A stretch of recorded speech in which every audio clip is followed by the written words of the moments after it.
Hey everyone, welcome back to Noiseberry Games. It is Game of the Year season once again, and as a man sitting in front of a microphone, I am obligated to give you my opinions on various video games from this year. But I would not do it. I would not do it without a very special guest. You know him, you love him, it is Taylor. Hey, Heidi ho, folks. It's me with the green eggs and ham because John decided to make this a Dr. Seuss intro. Did I rhyme in I that? could not, would not.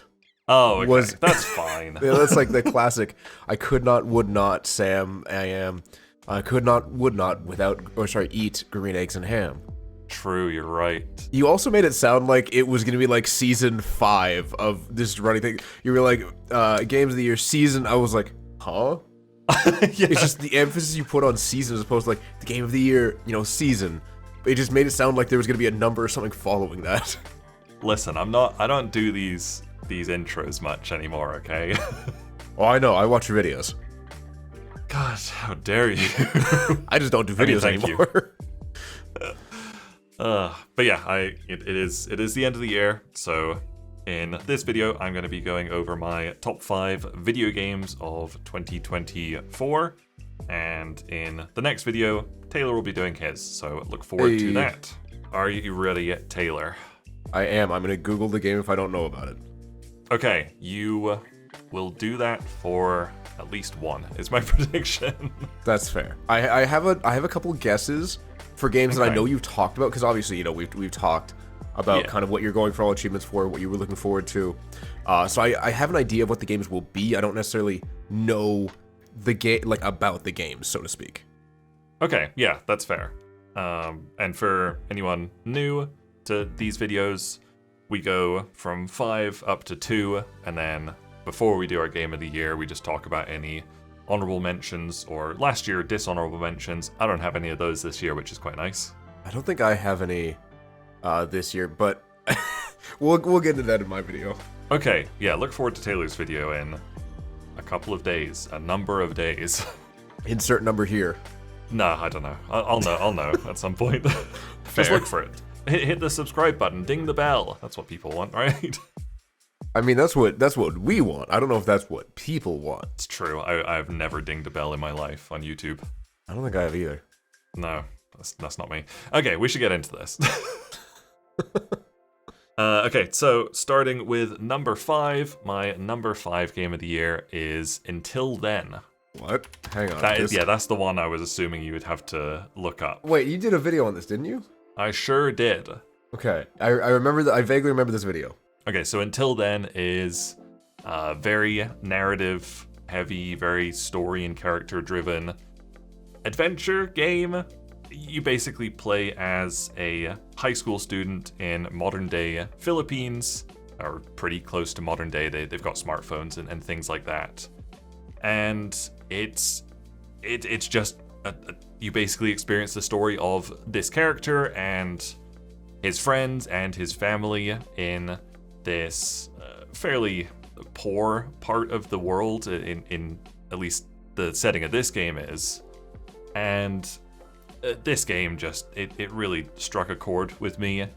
It's very similar to other games like A Space for the Unbound and a more recent one called Last Time I Saw You, which are all very story-driven and very character-heavy. But this game is the one that really stood out to me. I played through the whole thing on my Steam Deck, and I remember like one time I was like I'd been playing it for a while on my Steam Deck, and I was at like a pretty pivotal point, and I was so engrossed in what I was doing in the game that my Steam Deck literally ran out of battery and died in my hands as I was playing this game. Oh no. And luckily the autosave was very forgiving, and like when I booted it up the next day, because it was literally like late at night, I'd been playing my Steam Deck for a few hours and it had died. Luckily when I played it the next day, I remembered what I was doing and it had saved at a very recent point. But like I feel like that speaks to how drawn into this game I was. Mm-hmm. And I mentioned this in my video. Like it's a very, very emotional game, and it definitely made me weep a few tears at one point in the game. And I don't know. I feel like for video games to elicit that kind of emotional response is harder than other media like TV shows or movies. Okay. But this game absolutely did it for me, and yeah, I knew once I'd finished it that it had to have some place on this list, so that's why it's at number 5 for me. You and your... I don't want to call this a visual novel, because this does seem like there's slightly more going on than a visual novel, so because I'm watching the trailer and stuff on Steam. So, there's clearly movement, there's clearly more stuff going on, but I respect your decisions. I respect that we're two different kinds of people in that regard, but this is definitely not the kind of game that I could personally get into. That's crazy, yeah. Like the other two games that are similar to it, I've played both of those to completion as well. I love these kinds of games, honestly. And yeah, like you said, like it's not dissimilar to a visual novel. I've played quite a few of those, less so now that we're kind of getting games like this, which are kind of like a combination of it and, I don't know, more interactive games. Yeah. But yeah, and especially because I've got a Steam Deck, like these kinds of games are just perfect for a Steam Deck. Like, that's fair. It's not the most ergonomic device, and so like I've never even tried playing like Elden Ring on it or something like that. Something where I'd like really need to like be hitting a lot of buttons and stuff.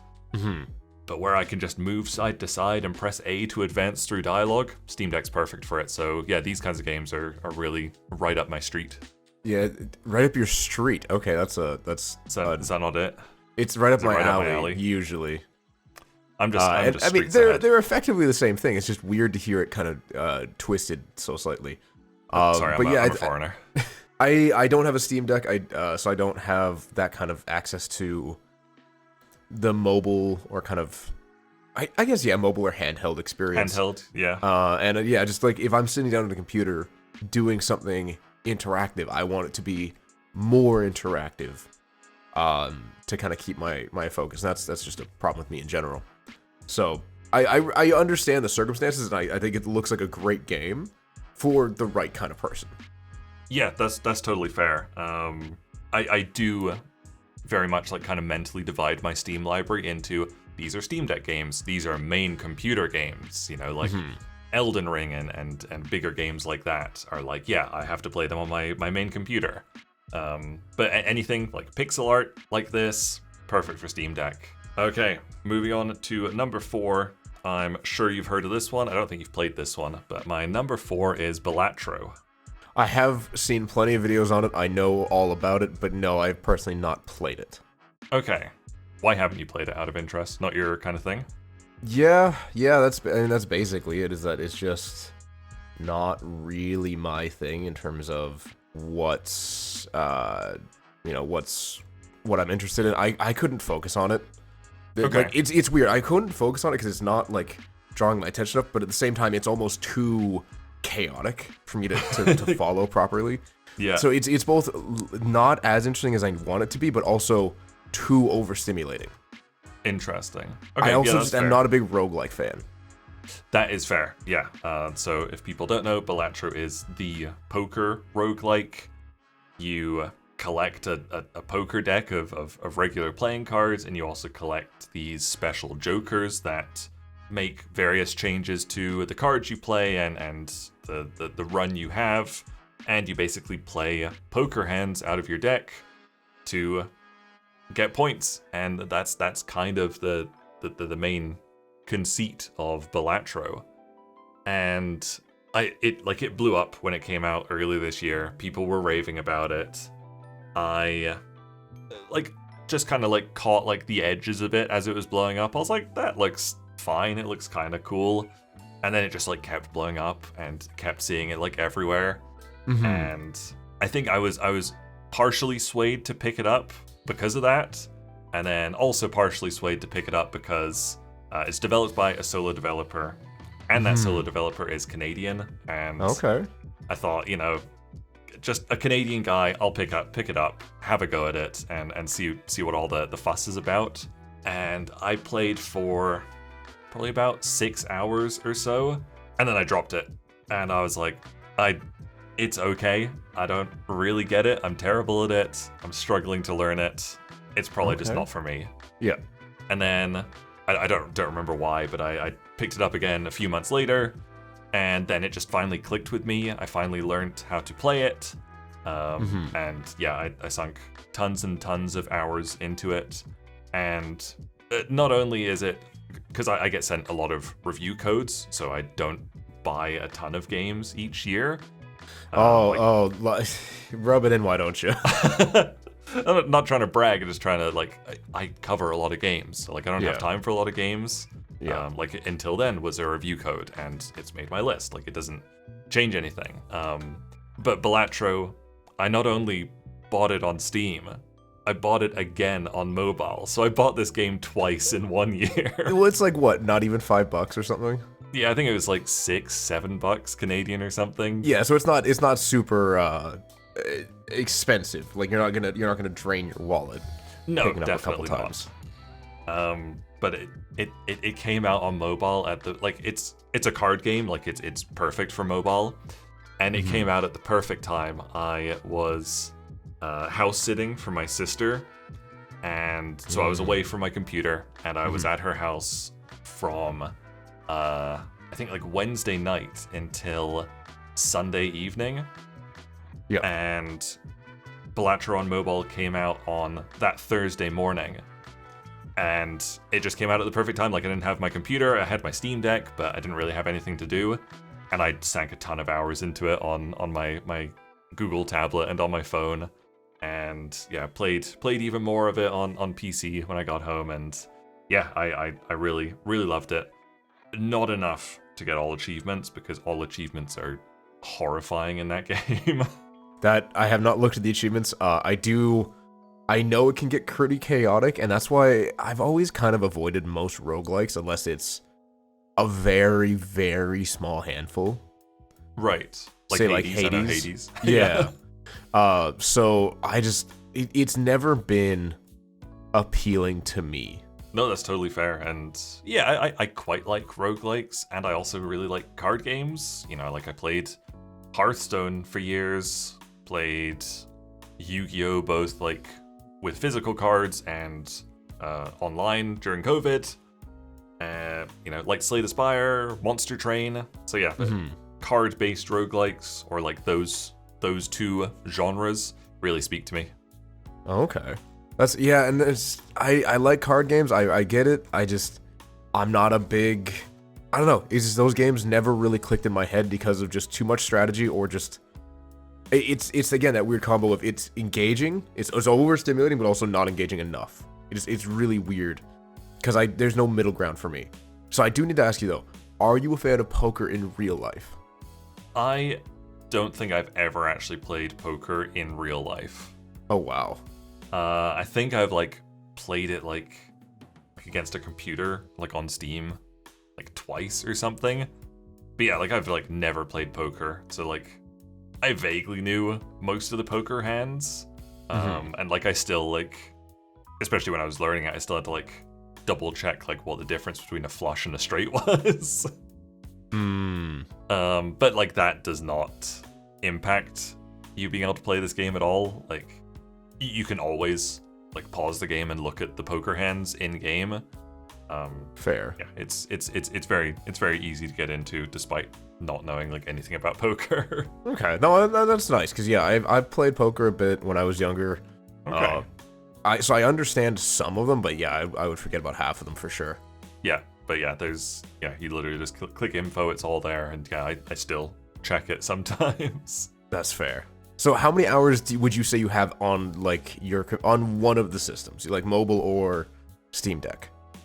So on PC, I've actually only got 28.8 hours. Okay. Probably add another. I played it a lot that weekend. Probably add like another like 12 hours or something on mobile.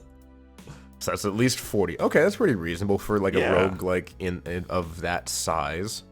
Yeah, and I think I'm like probably done with it now. Like there's still plenty for me to do in there, but past a certain point, I mean, it's all down to luck, pretty much. But like once you get to a certain point, you need to be lucky just to like get a run going, pretty much, when you're doing like the harder challenges. And like I said, I've got so many games, I just didn't want to be like re-rolling my start of the game over and over to get a chance at getting a good game going. So yeah, I'm probably done with it for now. But yeah, I loved it. Oh, okay, that's fair. Yeah, it's definitely been a popular one, but it felt like one of those fad games that like it comes out, it's popular, and then it just dies. And that's kind of like how I treated it when it first came out as well, because like, yeah, you see fads come and die off very, very quickly in games. But like this one, like I said, solo developer, Canadian, and also very, very low cost to entry. Yeah, that's fair. It was worth taking a risk for me. And yeah, like I did even drop it for a few months because I didn't really get it at first, and then eventually it just kind of clicked. Okay, well, that makes sense. Also, I want you to know your English relatives are crying right now that you're like, oh, Canadian developer. Hey, I'm Canadian. I'm gonna forego my British heritage. Hey, if it was a solo British developed game, I might still have got it. See, there's hesitation. We have converted you. We have won. Yeah, I mean, I've been here for what, 22 years. I think I'm more Canadian now. Good. Yeah, Canada represent. Yeah, I definitely get more pride out of being Canadian now, I think. Let's go. Yeah. Speaking of Canadian, my next game has nothing to do with Canada. Oh. My number 3 game is the creatively titled Metaphor Refantasio. Yeah, okay, this is one I knew you were going to talk about, but I didn't know what it was, or like how, like what it played like. So Metaphor Refantasio plays like Persona. Almost surprise. Almost exactly like Persona. I am hopefully known for absolutely loving Persona. So when I heard there was going to be a Persona set in a fantasy land with fantasy creatures and characters, not in a Japanese high school, I was super interested.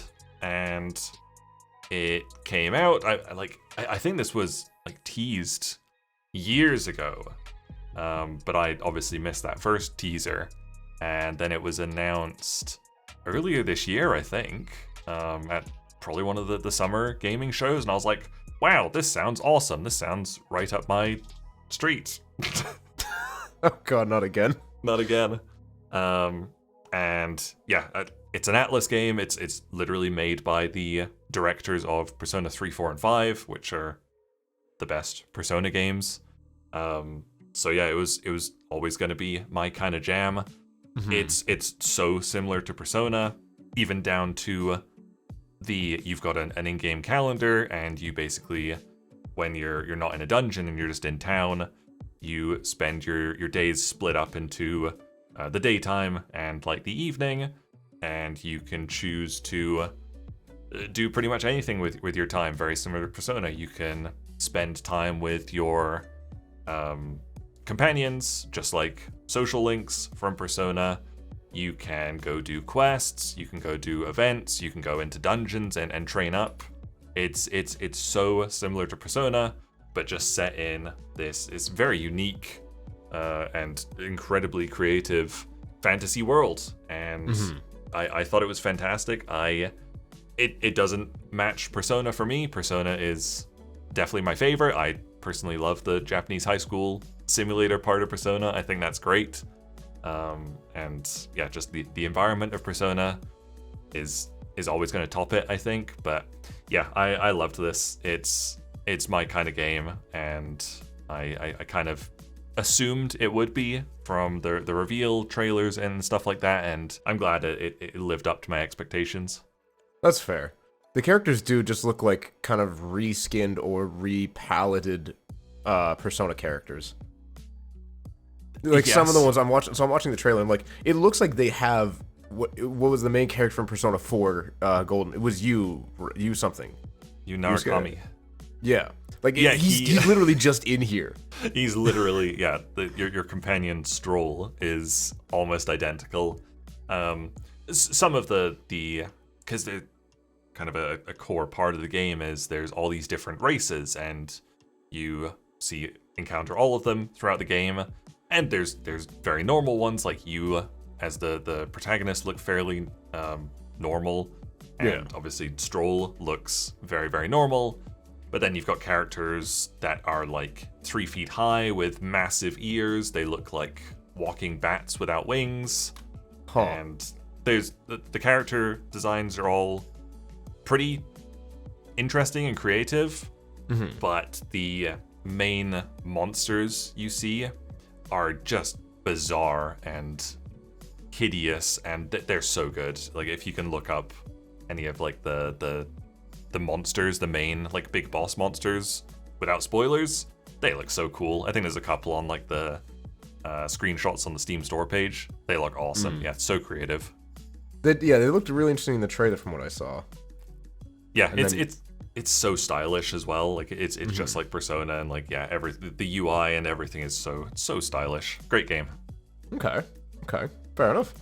Yeah, I'm really not surprised. I know you were looking forward to this one, and yeah, I know what a diehard Persona fan you are. So it pretty much had to make my list. You know, like, yeah, it was fantasy Persona. Like, there's no chance I wasn't gonna love it. Okay. Now, my next game, my number 2 game, is maybe going to be a bit of a surprise. It is the seemingly now obligatory horror game to remind people that I don't hate horror. My number 2 game of the year is Crow Country. Okay, I've forgotten you'd played this one. I loved this game. I don't really know why, but it just grabbed a hold of me, and it just stuck with me. Crow Country is a love letter to the PS1 era horror games, like the first few Resident Evils, maybe like Resident Evil 2 and 3 more so than 1, I think. Silent Hill, that kind of thing. It's so good. You play as a character who's investigating this abandoned theme park called Crow Country, and it's so spooky, but not like too spooky. I mean, like, you look at it side by side with like Silent Hill, like they look pretty similar. Yeah, and I would agree with that. I don't know about you, but like I like the like idea of like amusement parks and stuff, and I think they make for like fantastic horror settings. I've never really thought about it. I've never like considered it too much. I don't know. I like horror I prefer watching horror movies to playing horror games. I think having like being in that space is a little more intense for me. And I know you don't like first person horror because you find that just too immersive. But it's like too close. Person. Yeah. But yeah, I don't know. To me, I don't like horror games where you can't fight back. I understand you can in this one. You have a gun and stuff. And I played the original Resident Evil way back when, and I think I'll just stick with the remakes. Okay, that's fair. But this does, like, as a love letter for those who really loved that or want to get that experience now, I totally understand. And it's weird, like, I have never played the original Resident Evils or Silent Hill, like, I don't have that nostalgia. But this game just completely clicked with me. I loved the environment, I loved the soundtrack, I loved how crunchy and pixely it looked. The whole aesthetic of the game is fantastic. And I actually played through it twice because in another kind of old school reference, you get graded on your performance throughout the game, and you get an achievement for getting the absolute best rating, the best score. And on my very first playthrough, I was like super thorough, and I think I managed to do everything except for get the perfect score in my first playthrough. So I was like, shucks, gotta play it again. And I obviously did not mind doing it, and I hopped right into another playthrough to get that perfect score. But on the second playthrough, I installed a mod that got rid of all the screen effects that made it look all pixely and crunchy and stuff. Yeah. And, it was obviously missing the aesthetic, but it was kind of cool just to to play it where it was all cleaned up and stuff, and kind of see a little bit of behind the scenes of what the game actually looks like without all the filters over top of it. Okay.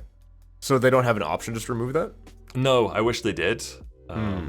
But like it's very easy to install a mod for it, or at least it was when I was looking earlier in the year. I think it was in the summer I played it. I can't quite remember now, but yeah, I loved this, and yeah, I knew when I played it, it would probably have a pretty high placement on my list this year, because yeah, it just totally clicked with me. Fair enough. And just something fun, like when you unlock certain things for beating the game the first time. And one of the things you unlock is a grenade launcher with infinite ammo. And so I got to play with that on my second playthrough, going for the perfect ending. Because for the perfect ending, I think you can literally only take like 5 points of damage or something like that, or it's if you heal 5 times, then you can't get it. Okay. And so in order to not get hit, I was just blasting through with this grenade launcher, and it was great fun. Okay. Wow. That's fair. Yeah, just super fun. Super cool game. Okay. Yeah, that seems like a nice one. Yeah. Okay, on to my honorable mentions now. I've got 4 of them this year. I feel like this year was fantastic for games for me. I know people say last year was like one of the best years in gaming. I feel like this year was even better for me personally. Oh wow, okay. So we'll go through these pretty quickly, because I think this video is already getting long, as they do. That's fair. First one of my honorable mentions was Persona 3 Reload, which was the remake of Persona 3. Thought it was great.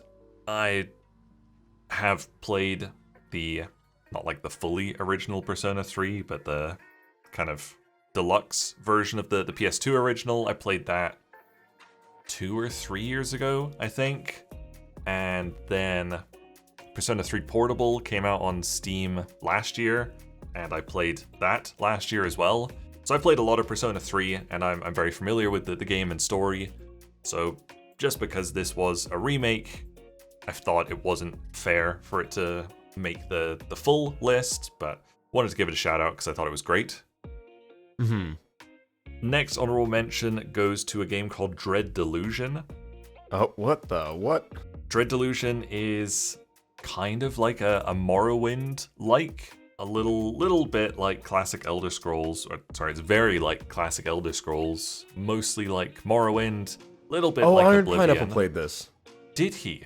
I think you're right. You're right. Yes, because I was looking up a trailer just now. I was like, oh, I've seen this. I was like, it was one of Pineapple's videos. Yes. Yeah, it was in one of his Steam dumpster diving videos. Yeah. And yeah, I think it was actually like on my wish list because of his video. And then it came out of early access this year. So I thought I would hop into it. And my god, it was so good until like the last third of the game, and then it like fell off a cliff. Oof. And like I was playing it, I was like in the first like 10 hours or something, I was like, this could be my game of the year. This is so incredible. And then yeah, it just like dragged on, and like the last like third of the game was not great. But yeah, I thought it deserved an honorable mention because yeah, the first 2/3 was so good, especially if you like Morrowind and Oblivion. Next honorable mention goes to a game called Copycat. Okay. It's probably another game that Taylor wouldn't play because it's just a very narrative-driven, story-heavy game. You play as this stray cat that gets adopted into a house, and it's just a very, very short, quite emotional game about a cat. And as a cat person, it really stuck with me, and I loved it. And then my last honorable mention is a game I actually talked about a little bit earlier. It's Last Time I Saw You, which is like the Japanese equivalent of Until Then. Another side-scrolling, mostly text-based, story-driven game. Yeah, just comparing it to Until Then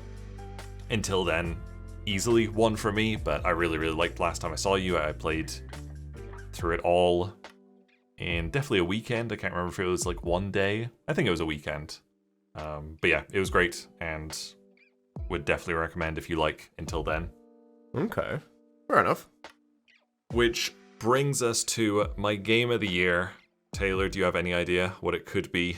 No, because I thought the Ria Fantasia would be the game of the year. And I wasn't sure if you were going to include Shadow of the Erdtree as a separate entry, so I didn't want to just assume that would be it.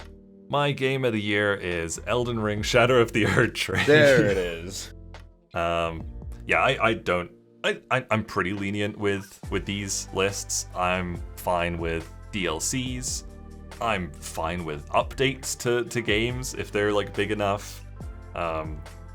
Like Persona 4 Golden was my game of the year one year. That came out in like 2008, but I played the PC version for the first time, and so that made my list. So yeah, DLC totally fine for these lists in my opinion. It's more Elden Ring. It's Elden Ring 2. It has its problems. I have ranted about it before, but still no other game makes me like sit down and play it for hours straight and not want to like look away from it or anything like that.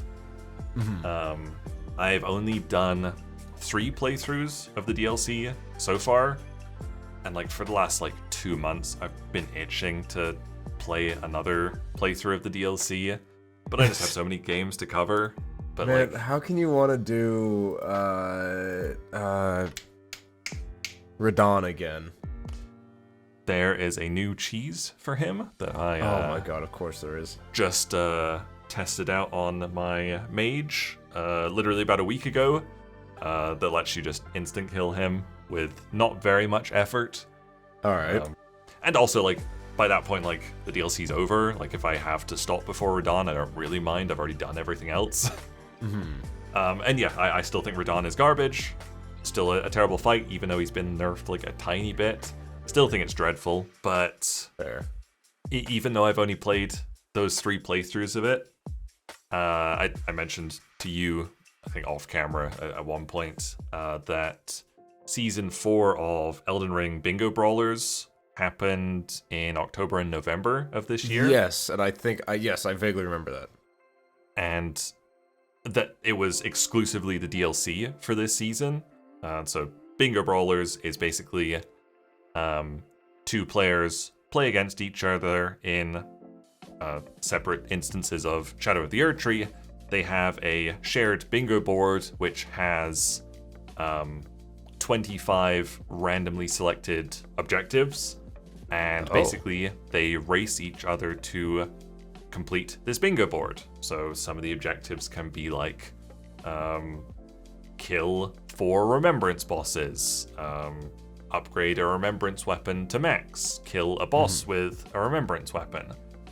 I think there's like 120 possible squares, and a game gets 25 of these squares, and yeah, the players race to either get a bingo line, or if all lines are blocked, they race to get the majority of squares, which is once you get 13 squares, you win because it's majority. And this event was it was a round robin tournament with 8 people, which means every player had to face every other player. Okay. And it was on for, I think, 8 or 9 weeks altogether. And it was on for about 3 or 4 hours every Friday, like 6 hours or so, 5 or 6 hours every Saturday and every Sunday for like 7 or 8 weeks. So I was literally watching like 13 hours of Shadow of the Erdtree every single week for like 7 to 8 weeks straight. Oh my god, how, dude? Just how? Oh, I love bingo. Bingo's so much fun, and yeah. So not only like I've watched far more Shadow of the Erdtree than I've played this year, and I feel like that's probably given me like a bit more of an appreciation for it. And I feel like if I go back to do a playthrough, which I'm sure I'll do very soon, I feel like I'll probably enjoy it more than I enjoyed my first playthrough, because yeah, like it had problems, but I think I'm like a lot more familiar with it now. And yeah, I think it's got such high highs, and it's just more Elden Ring. It's huge, and yeah, it has to be my game of the year. Okay, no, that's fair.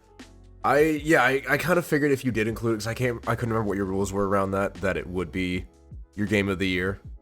Because I mean, it's Elden Ring. When would it not be your game of the year? Pretty much. I mean, and yeah, we've probably got next year's game of the year already locked in, right? Yeah, possibly. Elden Ring Night Raid. We'll see. I don't know. Yeah, it could turn out to be like it could be like an $80 thing for, 4 hours of fun, and then you're like, well, what else is there? Yeah, I don't know. Very, very interested in it, but like, you also have to worry a little bit, like, how much is this FromSoft wanting to do this because they really want to, and how much is this Bandai Namco being like, wow, Elden Ring was a money printing machine, do more. Yeah.